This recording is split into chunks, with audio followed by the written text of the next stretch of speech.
everyone, I'm Bree the Plant Lady, and today we are going to go on a viburnum tour in my home garden. Before we get busy on that, I want to give you some nomenclature information to help beef up your plant ID skills. So a lot of times people mix up viburnums with hydrangeas, and that's understandable. Look, these big balls of flowers are very much like the flowers of hydrangea, which bloom in the middle of the summer. But that's your first key to identifying a viburnum. These usually bloom 2 to 3 months before your typical garden hydrangeas. Another big difference is the fact that they're not even related. They're actually in 2 different plant family characteristics.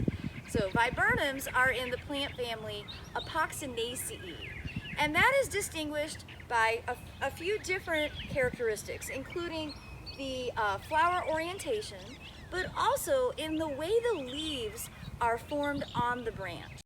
Viburnums are always in opposite formation, so that's a quick way to be able to identify a viburnum. Now, viburnums in general are just easier to grow. They're much lower maintenance compared to a hydrangea. They are better for more sun. They grow with fewer pest and disease problems. They're much more adapted for not requiring a tremendous amount of irrigation. In fact, once they're established, they're really low maintenance to the point where you don't have to do anything but enjoy them.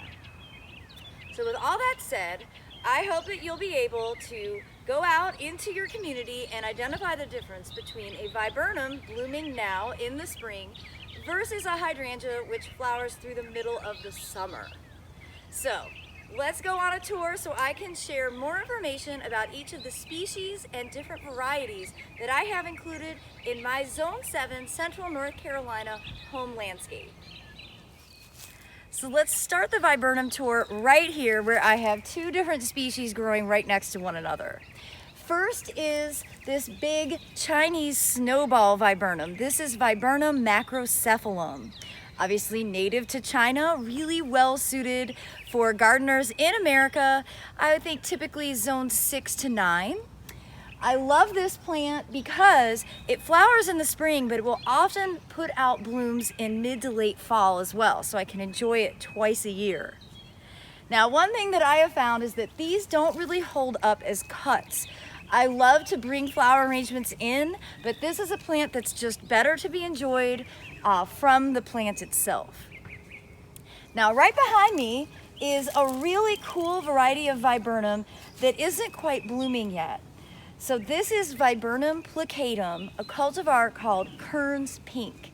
And this, unlike most viburnums, has soft pink flowers that look absolutely beautiful, typically in mid to late April.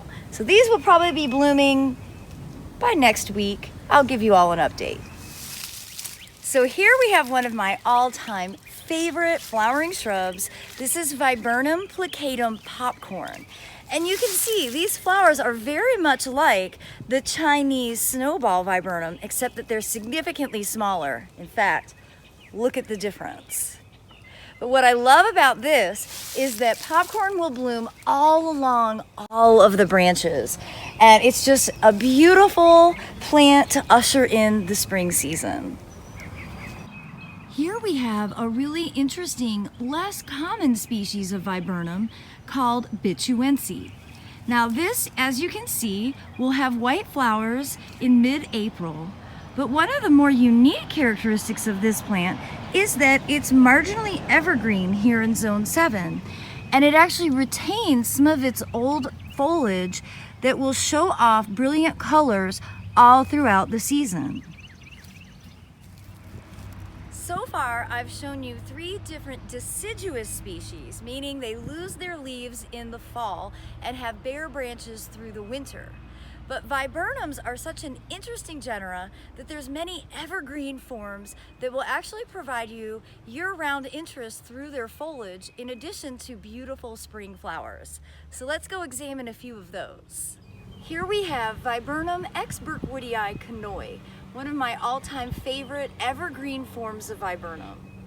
I love this bush because it doesn't get so large, so this is really in perfect scale for residential landscape.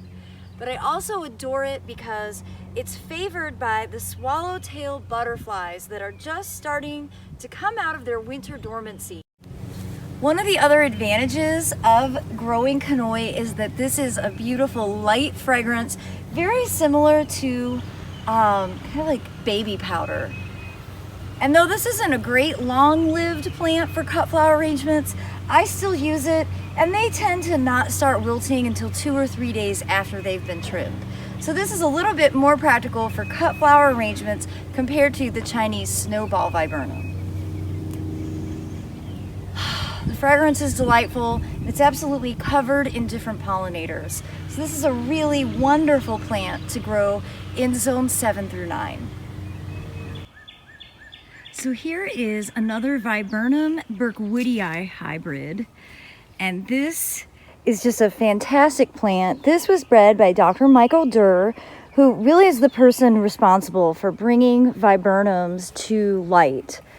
Though he's done a ton of work on hydrangeas, he's equally put in a lot of effort to improve the cultivars of viburnum for the home landscape, in which you can see this one is the perfect scale.